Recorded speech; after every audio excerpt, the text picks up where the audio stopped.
ওই বাড়িতে যাচ্ছ, একদম বেশি বাড়াবাড়ি করার চেষ্টা করবে না বলে দিচ্ছি, ঠিক আছে? নাহলে তোমার বাড়িতে গিয়ে হবে। বাবা কি গরম। এই যাও তো, তুমি কি বসছো? তুমি কি আমাদের জল এনো? তোমার বাড়িতে তুমি গাধা গরুর মতন খাটি, যাও এক গ্লাস জল এনে দাও আমাকে। আমার বাড়িতে এসে যখন খাটবে, যাও। তুমি এত খাবার কার জন্য রান্না করেছো? ওই বলদা পান্ডার জন্য? তুমি জানো ও আমাকে সকাল থেকে রাত অব্দি পুরো গাধার মতন খাটায়।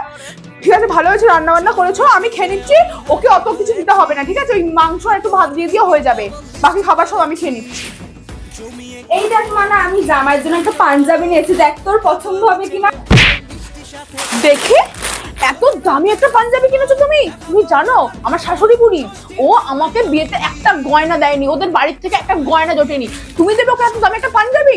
দিতে হবে না। ওই রাস্তায় 50 টাকা করে লুঙ্গি বিক্রি হয়, ওই কিনে দিয়ে দেবে, আর এটা আমার ভাইকে দিয়ে দেবে। রাখো রাখো, তুমি ওকে দিতে হবে না সব। এ না বাবা, বেশি কিছু তো করতে পারলাম না তোমার জন্য, এই কটা টাকা তোমার কাছে রাখো। টাকা? টাকা ওকে দিয়ে কি হবে? ও তো খাই মদ খেয়ে উড়িয়ে দেবে, তার থেকে ভালো আমার কাছে থাকুক। হ্যাঁ, আর চলো তুমি। আসছি মা। হ্যাঁ।